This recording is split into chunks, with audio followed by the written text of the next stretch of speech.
I'm Richard Clarke. I record these talks every day as a way to deepen my inquiry. Listen each day and deepen your own practice. Welcome. I'm reviewing and commenting on the book Talks with Sri Ramana Maharshi. Today is from Talk 580, Part 4. How shall I pray to God? Maharshi, there must be I who prays to God. I is certainly immediate and intimate, whereas God is not thought so. Find out that which is more intimate, and then the other may be ascertained and prayed to, if necessary. In this dialogue, the questioner asks how they should pray to God. Sri Ramana Maharshi's response offers profound insight into the nature of prayer and the concept of I. The Maharshi begins by pointing out that there must be an I to engage in prayer. This I is the ego, the individual self, which perceives itself as separate from everything else. The I is immediate and intimate because it represents your direct experience of being. It is the sense of personal identity that arises as soon as you become aware of yourself.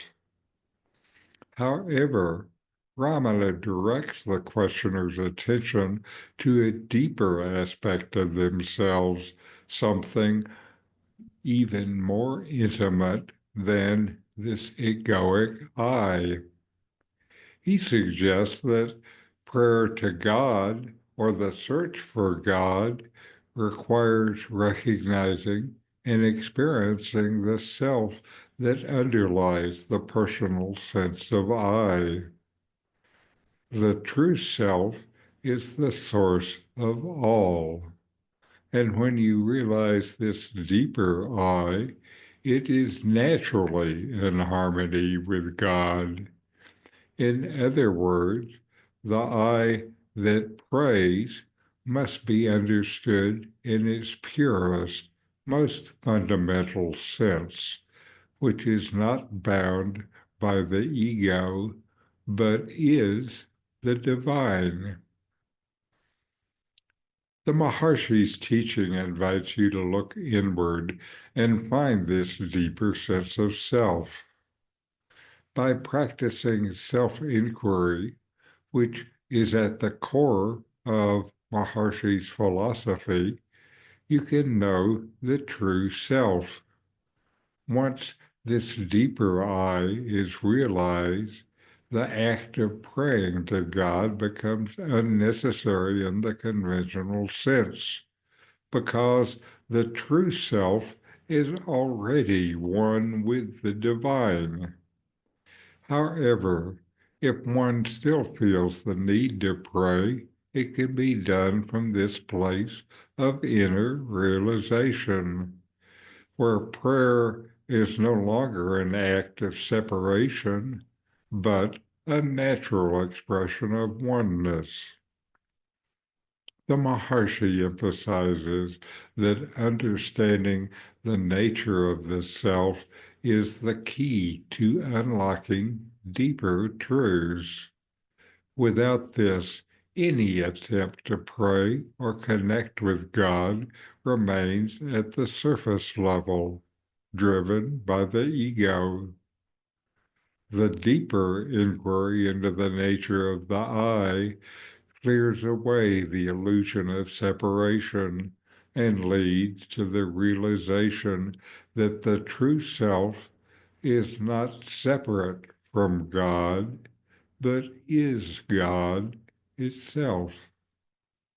In essence, Ramana Maharshi is guiding the questioner to seek the self, the most intimate and immediate truth as the foundation for all spiritual practices, including prayer.